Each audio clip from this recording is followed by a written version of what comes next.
Hello மக்களே! லக்ஷ்மி செம இன்ட்ரெஸ்டிங்கா போயிட்டுருக்கு. நம்ம லக்ஷ்மியும், சேர்ந்த மாதிரி அந்த ஹாஸ்பிட்டல்ல போறத கவனிச்ச கவிதாவும் எப்படியாவது இவங்கள கையும் களவுமா பிடிக்கணும்னு சொல்லிட்டு பார்த்தா, மோகனவள்ளி கிட்ட சரியா மாட்டிடுறாங்க. அதோட விடாம என்னோட தம்பி இப்போ வந்துருவான்னு சொல்லிட்டு கஜேந்திரன் கவிதாவ சரியா வெளுத்தெடுக்குறாங்க.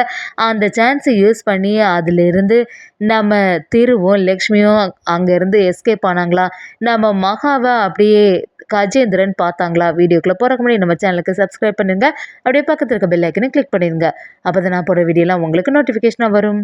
நம்ம மகாவும் பார்த்து நல்லபடியா என் தம்பியோட ஆப்ரேஷனுக்கு ஹெல்ப் பண்ணதுக்கு ரொம்பவே நன்றி. நான் கூட ரொம்பவே பயந்துட்டே இருந்தேன். உங்களுக்கு எப்படி இந்த விஷயம்லாம் தெரியும் அப்படின்னு சொல்லிட்டு நம்ம கிட்ட ரொம்பவே நன்றி சொல்றாங்க. சரி நீ அதெல்லாம் வச்சு கவலைப்படாத. எப்படியோ உன்னோட தம்பிக்கு எல்லாம் சரியாயிட்டல, பாவம் அவன் இப்ப கஷ்டம் இல்லாம இருக்கான்ல அப்படின்னு சொல்லும்போது நம்ம மகாவும் சேர்ந்து அந்த இடத்துல இருந்து வெளியில வந்துட்டு இருக்காங்க. கவிதாவும் இந்த மகாவும் எங்க தான் போயிருப்பாங்க அப்படின்னு சொல்லிட்டு தேட வரும்போது கரெக்டா மோகனவள்ளியை இடிச்சிடுறாங்க.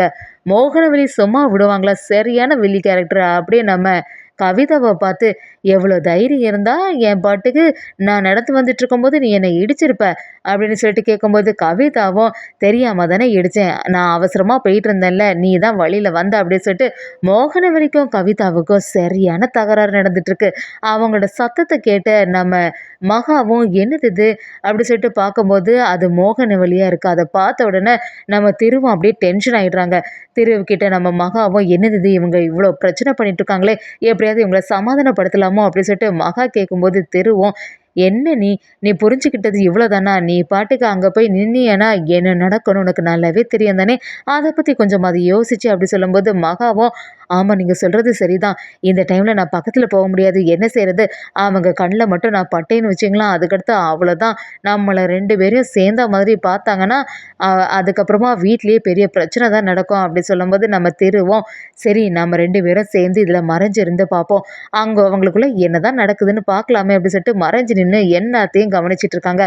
ஒரு கட்டத்தில் அந்த கவிதாவுக்கும் மோகனவள்ளிக்கும் சரியான வாக்குவாதம் நடந்துகிட்டே இருக்கு. மோகனவள்ளியும் கவிதாவை பார்த்து என்னையே நீ இப்படி சொல்றியா, இந்த இடத்துல என்னோட தம்பி இருந்திருந்தான்னு வச்சிருக்கேன், இங்கே நடந்திருக்கதே வேற, என்னோட தம்பி காஜேந்திரன் மட்டும் வரட்டு, காஜேந்திரன் வந்த பிறகு உன்னை உண்டிலன்னு பண்ணிடுவான் பாரு அப்படிங்கிற மாதிரி மோகனவள்ளி கவிதா கிட்ட சொல்றாங்க. கவிதாவும் யாரு தான் வந்தாலும் என்னையெல்லாம் எதுவுமே செய்ய முடியாது, அப்பெல்லாம் உனக்கு மேலே தான், நான் பாட்டுக்கு வந்துட்டு இருந்தேன், நீ தான் இடிச்ச அப்படி சொல்லிட்டு நம்ம மோகனவள்ளியை கவிதா எதிர்த்தே நிற்கிறாங்க.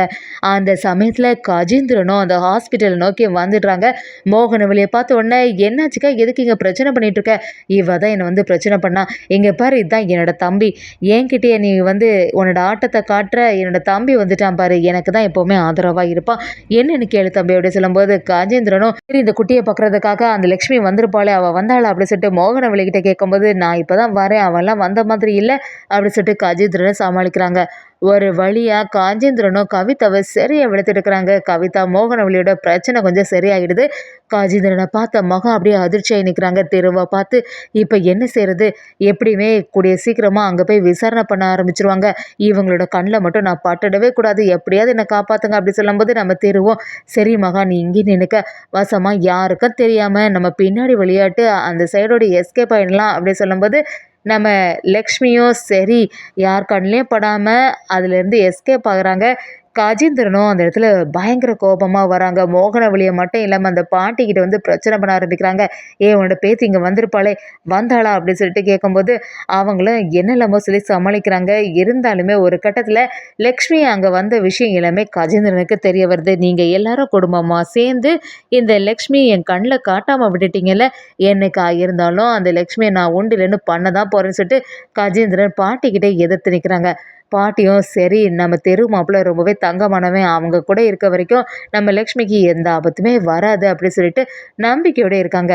ஒரு வழியா லக்ஷ்மியும் அந்த இடத்துல எஸ்கேப் ஆகிட்டாங்கன்னே சொல்லலாம். அதே சமயத்தில் நம்ம மகாவுக்கு ஒரு சந்தேகமாகவே இருக்குது, எதுக்காக கவிதா நம்மளை ஃபாலோ பண்ணிட்டு வந்தாங்க, அவங்க கண்ணில் மட்டும் பட்டிருந்தேன்னா இப்போ பெரிய பிரச்சனை இருக்கும் அப்படி சொல்லும்போது நம்ம இனிமேல் நம்ம ஜாக்கிரதையாக தான் இருக்கணும், அத்தை இது வரைக்கும் இப்படிலாம் என்னை ஃபாலோ பண்ணிட்டு வந்ததில்லை, எதுக்கு அந்த ஹாஸ்பிட்டலுக்கு வந்திருப்பாங்க, ஏதோ சந்தேகப்பட்டு தான் வந்திருக்காங்க, நமக்கார தான் ஃபாலோ பண்ணிட்டு வந்திருப்பாங்க, நம்ம எதுக்கும் ஜாக்கிரதையாக இருக்கணும்னு சொல்லிட்டு நம்ம லக்ஷ்மியும் கொஞ்சம் உஷாராக இருக்க போகிறாங்கன்னே சொல்லலாம். என்னதான் இருந்தாலும் இந்த வாட்டி மாட்டாடாலும் கூடிய சீக்கிரமாக கவிதாவுக்கு எல்லா உண்மையும் தெரிய வரப்போகுதுன்னே சொல்லலாம்.